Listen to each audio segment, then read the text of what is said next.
पंचम अध्याय। धुंधकारी को प्रेत योनि की प्राप्ति और उससे उद्धार। सूत जी कहते हैं, शौनक जी, पिता के वन चले जाने पर एक दिन धुंधकारी ने अपनी माता को बहुत पीटा और कहा, बता धन कहाँ रखा है, नहीं तो अभी तेरी लुआठी से खबर लूँगा। उसकी इस धमकी से डरकर और पुत्र के उपद्रवों से दुखी होकर वह रात्रि के समय कुएं में जा गिरी और इसी से उसकी मृत्यु हो गई। योगनिष्ठ गोकर्ण जी तीर्थ यात्रा के लिए निकल गए। उन्हें इन घटनाओं से कोई सुख या दुख नहीं होता था, क्योंकि उनका न कोई मित्र था न शत्रु।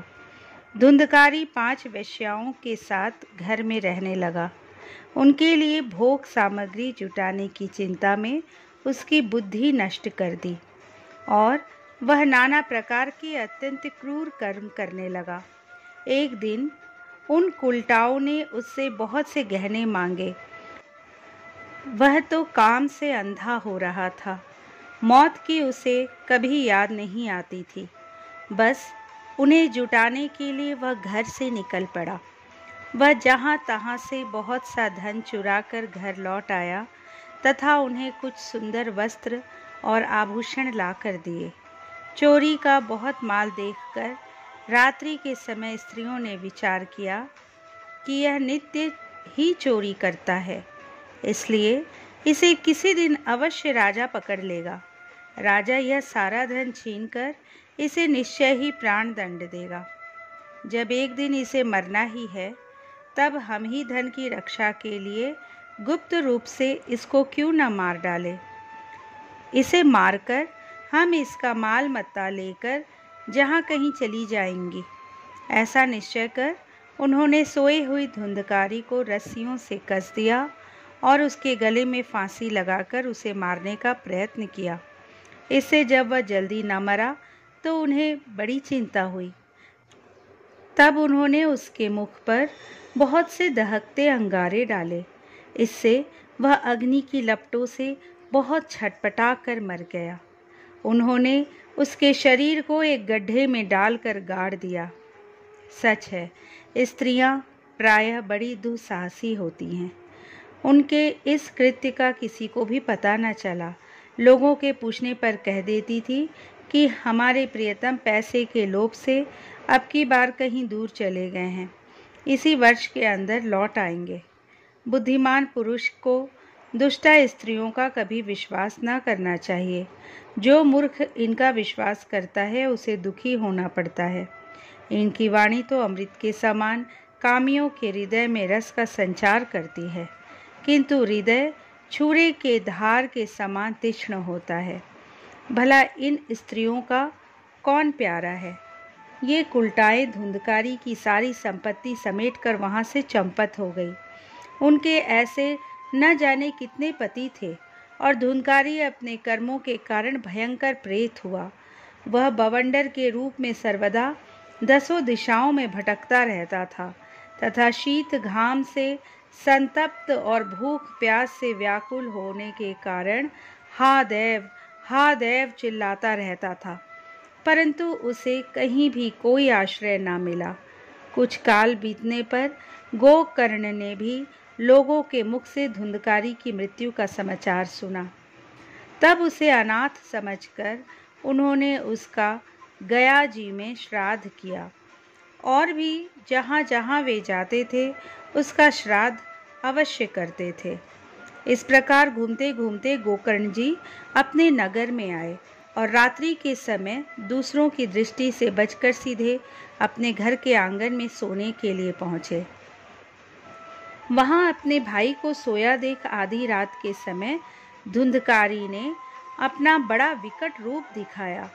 वह कभी भेड़ा, कभी हाथी, कभी भैंसा, कभी इंद्र और कभी अग्नि का रूप धारण करता।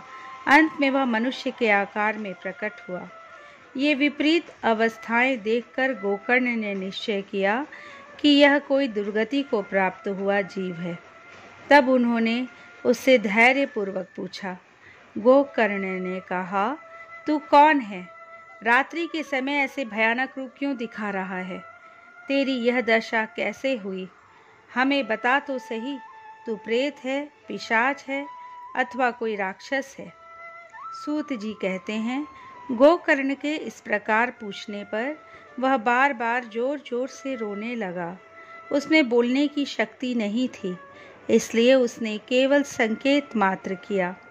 तब गोकर्ण ने अंजलि में जल लेकर उसे अभिमंत्रित करके उसके ऊपर छिड़का। इससे उसके पापों का कुछ शमन हुआ और वह इस प्रकार कहने लगा। प्रेत बोला, मैं तुम्हारा भाई हूँ, मेरा नाम है धुंधकारी।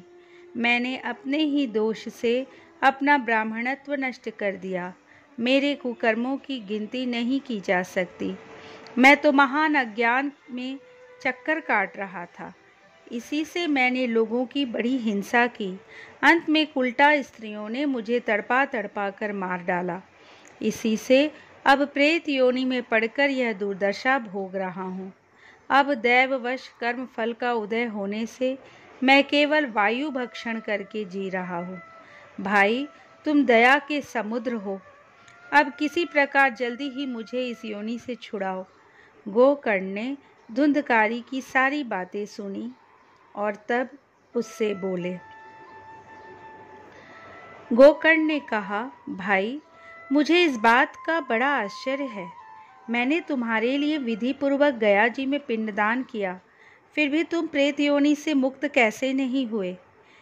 यदि गया श्राद्ध से भी तुम्हारी मुक्ति नहीं हुई, तब इसका और कोई उपाय ही नहीं है। अच्छा, तुम सब बात खोल कर कहो, मुझे अब क्या करना चाहिए? प्रेत ने कहा, मेरी मुक्ति सैकड़ों गया श्राद्ध करने से भी नहीं हो सकती। अब तो तुम इसका कोई और उपाय सोचो। प्रेत की यह बात सुनकर गोकर्ण को बड़ा आश्चर्य हुआ। वे कहने लगे, यदि सैकड़ों गया श्राद्धों से भी तुम्हारी मुक्ति नहीं हो सकती, तब तो तुम्हारी मुक्ति असंभव ही है। अच्छा, अभी तो तुम निर्भय होकर अपने स्थान पर रहो। मैं विचार करके तुम्हारी मुक्ति के लिए कोई दूसरा उपाय करूँगा। गोकर्ण की आज्ञा पाकर धुंधकारी वहाँ से अपने स्थान पर चला आया।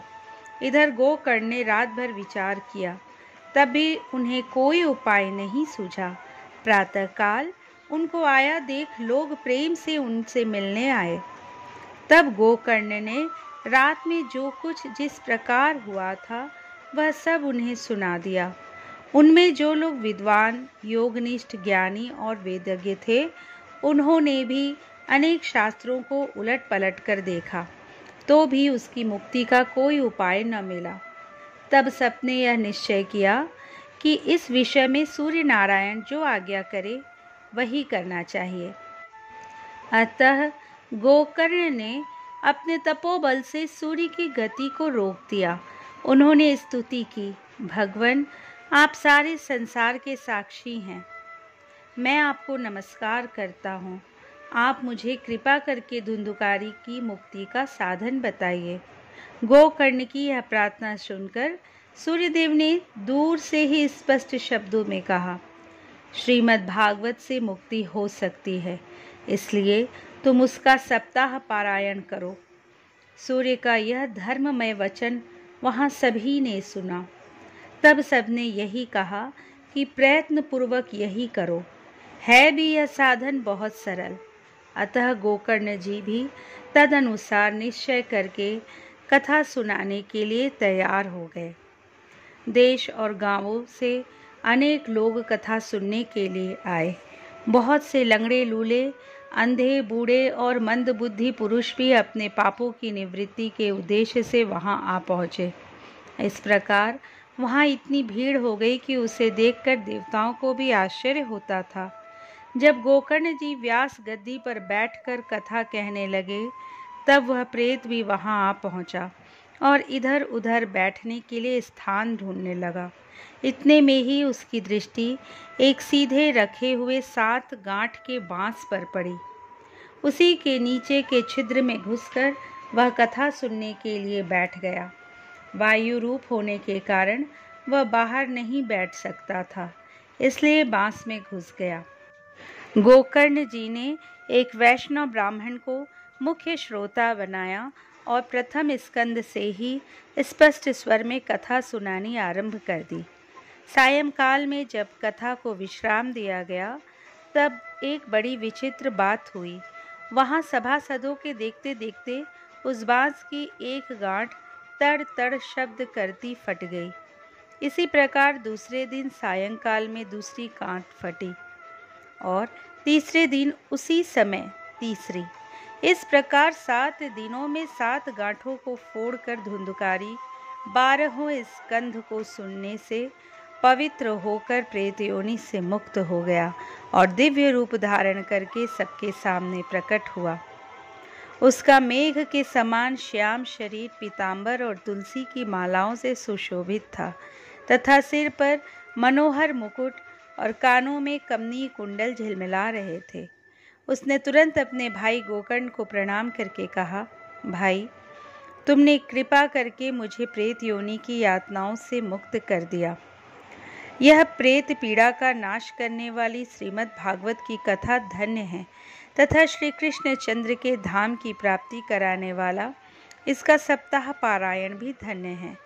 जब सप्ताह श्रवण का योग लगता है तब सब पाप थर्रा उठते हैं कि अब यह भागवत की कथा जल्दी ही हमारा अंत कर देगी। जिस प्रकार आग गीली सूखी छोटी बड़ी सब तरह की लकड़ियों को जला डालती है, उसी प्रकार यह सप्ताह श्रवण मन वचन और कर्म द्वारा किए हुए नए पुराने छोटे बड़े सभी प्रकार के पापों को भस्म कर देता है। विद्वानों ने देवताओं की सभा में कहा है कि जो लोग इस भारतवर्ष में श्रीमद् भागवत की कथा नहीं सुनते उनका जन्म वृथा ही है। भला मोह पूर्वक लालन पालन करके यदि इस अनित्य शरीर को रिष्ट पुष्ट और बलवान भी बना लिया तो भी श्रीमद् भागवत की कथा सुने बिना इससे क्या लाभ हुआ। अस्थियां ही इस शरीर के आधार स्तंभ हैं। नस नाड़ी रूप रस्सियों से यह बंधा हुआ है। ऊपर से इस पर मांस और रक्त थोप कर इसे चर्म से मढ़ दिया गया है। इसके प्रत्येक अंग में दुर्गंध आती है, क्योंकि है तो यह मल मूत्र का भांड ही। वृद्धावस्था और शोक के कारण यह परिणाम में दुखमय ही है। रोगों का तो घर ही ठहरा। यह निरंतर किसी न किसी कामना से पीड़ित रहता है, कभी इसकी तृप्ति नहीं होती। इसे धारण किए रहना भी एक भार ही है। इसके रोम रोम में दोष भरे हुए हैं और नष्ट होने में इसे एक क्षण भी नहीं लगता।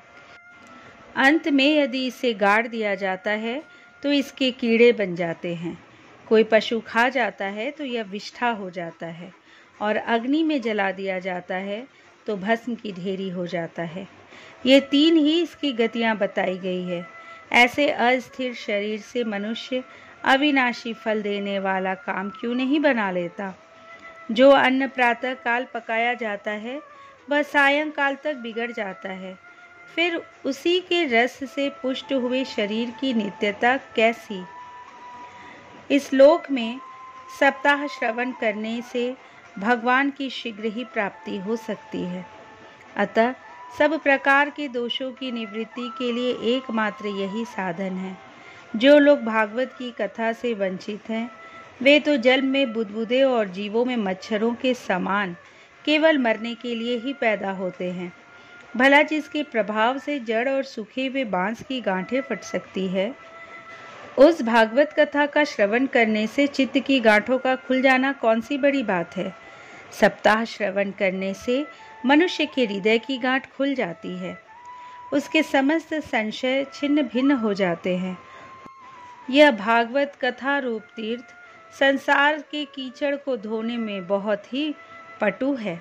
विद्वानों का कथन है कि जब यह हृदय में स्थित हो जाता है तब मनुष्य की मुक्ति निश्चित ही समझनी चाहिए। जिस समय धुंधकारी ये सब बातें कह रहा था, जिसके लिए वैकुंठवासी पार्षदों के सहित एक विमान उतरा, उससे सब ओर मंडलाकार प्रकाश फैल रहा था। सब लोगों के सामने ही धुंधकारी उस विमान पर चढ़कर गया। तब उस विमान पर आए हुए पार्षदों को देखकर उनसे गोकर्ण ने यह बात कही। गोकर्ण ने पूछा, भगवान के प्रिय पार्षदों, यहाँ हमारे अनेकों शुद्ध हृदय श्रोतागण हैं। उन सबके लिए आप लोग एक साथ बहुत से विमान क्यों नहीं लाए? हम देखते हैं कि यहाँ सभी ने समान रूप से कथा सुनी है।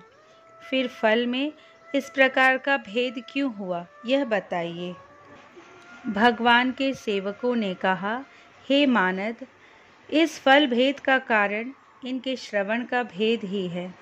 यह ठीक है कि श्रवण तो सबने समान रूप से ही किया है, किंतु इसके जैसा मनन नहीं किया। इसी से एक साथ भजन करने पर भी उसके फल में भेद रहा। इस प्रेत ने 7 दिनों तक निराहार रहकर श्रवण किया था तथा सुने हुए विषय का स्थिर चित्त से यह खूब मनन निधि ध्यासन भी करता रहता था। जो ज्ञान दृढ़ नहीं होता वह व्यर्थ हो जाता है। इसी प्रकार ध्यान न देने से श्रवण का, संदेह से मंत्र का और चित्त के इधर उधर भटकते रहने से जप का भी कोई फल नहीं होता। वैष्णवहीन देश, अपात्र को कराया हुआ श्राद्ध का भोजन, अश्रोत्री को दिया हुआ दान एवं आचारहीन कुल, इन सब का नाश हो जाता है। गुरु वचनों में विश्वास, दीनता का भाव, मन के दोषों पर विजय और कथा में चित्त की एकाग्रता इत्यादि नियमों का यदि पालन किया जाए तो श्रवण का यथार्थ फल मिलता है।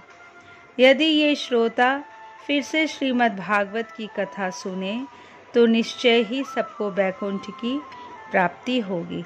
और गोकर्ण जी, आपको तो भगवान स्वयं आकर गोलोक धाम में ले जाएंगे। यो कहकर वे सब पार्षद हरि कीर्तन करते हुए वैकुंठ लोक को चले गए।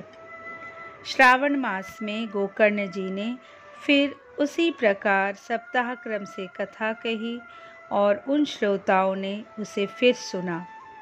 नारद जी, इस कथा की समाप्ति पर जो कुछ हुआ वह सुनिए। वहाँ भक्तों से भरे हुए विमानों के साथ भगवान प्रकट हुए। सब ओर से खूब जय जयकार और नमस्कार की ध्वनियाँ होने लगी।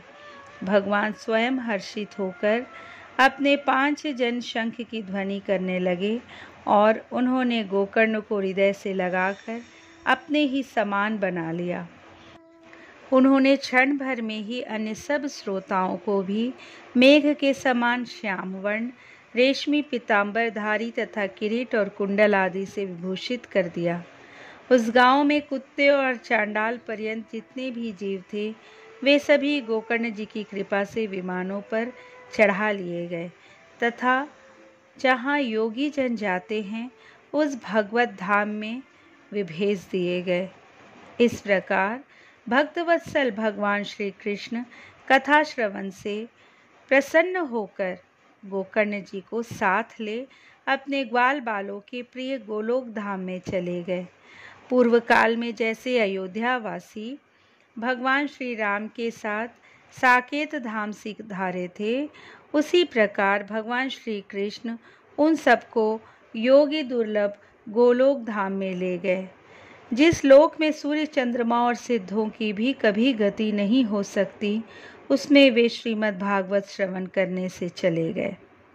नारद जी, सप्ताह यज्ञ के द्वारा कथा श्रवण करने से जैसा उज्जवल फल संचित होता है उसके विषय में हम आपसे क्या कहें। अजी, जिन्होंने अपने कर्णपुट से गोकर्ण जी की कथा के एक अक्षर का भी पान किया था, वे फिर माता के गर्भ में नहीं आए।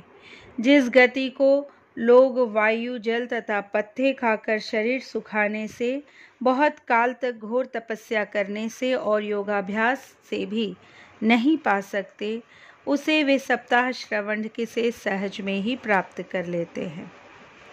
इस परम पवित्र इतिहास का पाठ चित्रकूट पर विराजमान मुनीश्वर शांडिल्य भी ब्रह्मानंद में मग्न होकर करते रहते हैं। यह कथा बड़ी ही पवित्र है। एक बार के श्रवण से ही समस्त पाप राशि को भस्म कर देती है। यदि इसका श्राद्ध के समय पाठ किया जाए तो इससे पितृगण को बड़ी तृप्ति होती है और नित्य पाठ करने से मोक्ष की प्राप्ति होती है। इति श्री पद्म पुराणे उत्तरखंडे श्रीमद्भागवत महामये गोकर्ण मोक्ष वर्णनं नाम पंचमो अध्याय। इस तरह श्री पद्म पुराण के उत्तरखंड में श्रीमद्भागवत महात्म्य में गोकर्ण मोक्ष वर्णन नामक 5वां अध्याय संपूर्ण हुआ। दोस्तों, यदि ये वीडियो आपको अच्छी लगी होगी तो प्लीज़ इसे लाइक कर दीजिएगा, इसे शेयर कीजिएगा और यदि अब तक इस चैनल को सब्सक्राइब नहीं किए हैं तो प्लीज़ इस चैनल को सब्सक्राइब कर लीजिए। कल श्रीमद्भागवत के 6ठे अध्याय के साथ आपसे फिर मिलूँगी। जय श्री कृष्ण।